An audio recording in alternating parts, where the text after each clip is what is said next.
Rob da Silva from SQM Research. Welcome to the Equities and Growth Symposium. Thank you. Could you explain SQM's role in the financial advice and investment industry? I guess in some way we're a quality assessor and a gatekeeper. Our job is to look at the products that are being provided to investors in the financial marketplace and give an opinion on what we believe the competency of the manager is. In our particular circumstance, our ratings relate to our confidence in a manager's ability to deliver what they promise to their investors, in a nutshell. And what are some of the most consistent traits of the successful managers you review? Well, in terms of the things that we believe are important, a sound business with a appropriate amount of resources that are being applied to the task, good people with good, strong experience, good qualifications, and an ability to work well together. They're probably the most important generic qualities that are important to the process. And of course, the process itself, how it's constructed, how thoughtful it is, how well it works in the markets, all that's very important as well. And you spoke about the 40-60 portfolio today. What trends are you seeing in portfolio construction? I think there's definitely more focus on ESG than there was even 3 or 4 years ago. So that's definitely a trend. I think people are now starting to look at alternatives to the traditional just hold equities strategy and starting to look for other investment arenas that they can look at. And I've mentioned things like private equity, private credit, alternatives as an asset class, hedge funds, those style of things, even cryptocurrencies.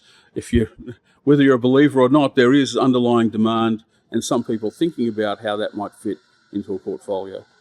And what are some of the biggest hidden or real risks that you're seeing in advised portfolios, particularly the equity allocations?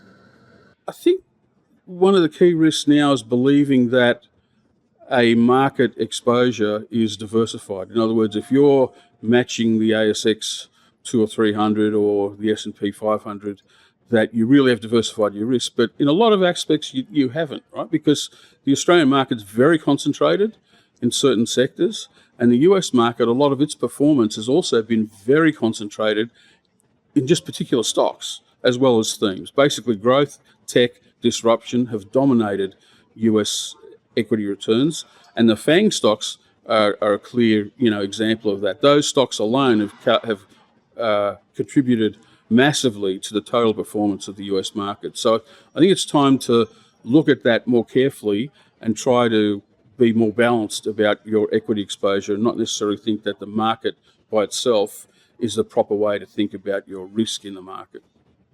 And what are the two most important questions when someone's doing due diligence on an investment? From our perspective when we're talking to managers? Yeah, exactly. So basically, we dig into how the process works and how the collaboration works, either within the firm or with external resources that they might use, such as other research firms or consultants, etc. The way that the whole process works, either in a collaborative way, if it's a broader collaborative process, or if it's really dependent on the skills of a handful of people, then what happens if those handful of people have some event where they're not around anymore for whatever reason?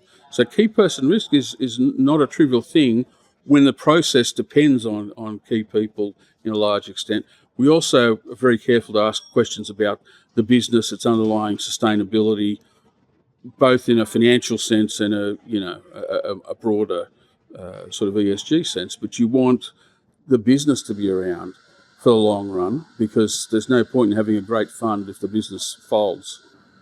Rob da Silva, thank you. Thank you.